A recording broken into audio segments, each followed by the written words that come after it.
So, gamma function, no? Ito daw yung factorial ng fractions o nung non-integer.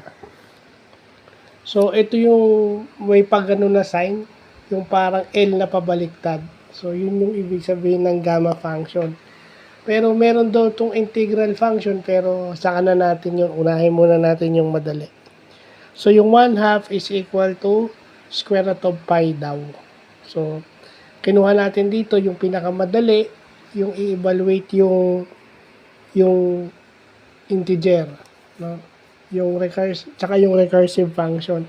So, bakit ko to na-vlog? Kasi ito yung mga math na pang computer science.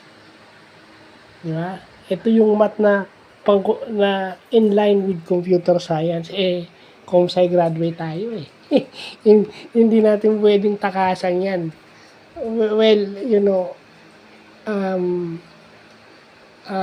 applying Wilson's law.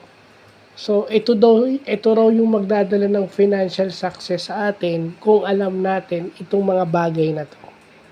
So, if we know those things, if we practice things that related to our job at medyo advanced tayo ng konti, hindi tayo tatama rin. Magsisipag tayo magtanong, magbasa, yung financial success, nag-aantay na lang. Di ba? Kasi, ang katwiran kasi nung iba, kasi hindi ko na kailangan dahil busy ako sa work, hindi natin masasabi. Kasi, these things improves the way you think.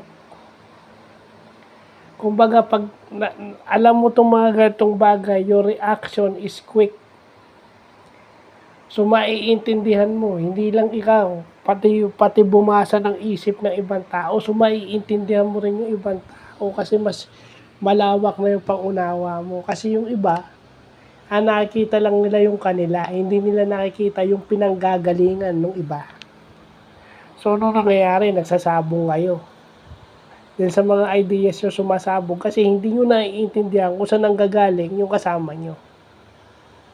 Kasi ang naiintindihan nyo lang yung point of view nyo kasi hindi naman ganun kalawak ang logic. So, maganda na naalala natin to. Gamma function. Ayan.